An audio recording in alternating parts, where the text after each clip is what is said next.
गौतम अडानी के 2050 तक गरीबी खत्म करने के बयान पर सीएफसी व्यापार मंडल कोषाध्यक्ष माधव श्रीवास्तव ने कहा, ऐसी कोई संजीवनी बूटी नहीं जिससे गरीबी दूर हो जाए।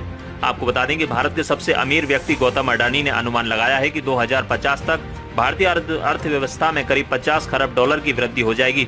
उन्होंने कहा, इसे हम अगर रोजाना के आधार पर आकलन करें तो आने वाले 28 वर्षों में भारत की जीडीपी में रोजाना 2.5 बिलियन डॉलर की बढ़ोतरी दर्ज की जा सकेगी।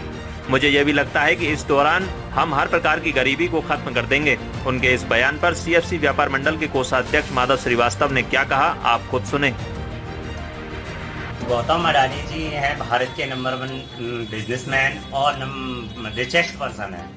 वो इस तरह से कहते हैं तो शायद उनके में गरीबी का कोई मूल्यांकन उनकी नजर में है नहीं। कुछ भी कह सकते हैं, बड़े आदमी हैं, पर एक गरीब को नीचे से उठा के देखा जाए तो गरीब और अति गरीब होता जा रहा है। ऐसी कोई संजीवनी बूटी नहीं बची है कि 2050 या 2060 तक भी गरीबों की गरीबी दूर हो सके। पैसे वाला होता जा रहा है, गरीब और अति गरीब।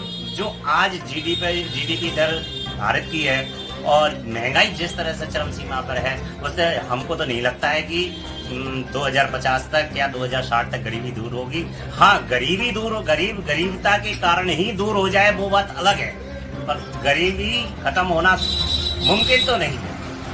और सरकार के संसाधन कोई ऐसे गरीबों के लिए और निकल के आए तो भी जितना गरीबी कम करने की कोशिश होगी उससे ज्यादा गरीबी और बढ़ती चली जाएगी। जो आज की स्थिति, रोजगार के सृजन, मार्केट की स्थिति, व्यापारी वर्ग भी परेशान है, व्यापार नहीं है, कोरोना के काल से 2 साल से त्रसित है। मुझे नहीं लगता है, हाँ ये पैसे वाले होते जा रहे हैं, वो नंबर 2 से नंबर 1 हो गए तो उनकी नजर में गरीब तो कोई है ही नहीं है। और उनका कहना उनके नजरिए से सही है, पर एक गरीब के हिसाब से यदि सोचा जाए तो गरीबी किस हिसाब से दूर होगी, ये मेरे तथ्य से मतलब समझ से परे है। किस हिसाब से कहते हैं 2050 तक गरीबी दूर हो जाएगी? ऐसी कौन सी योजना जो गवर्नमेंट पे वो लागू करेंगे?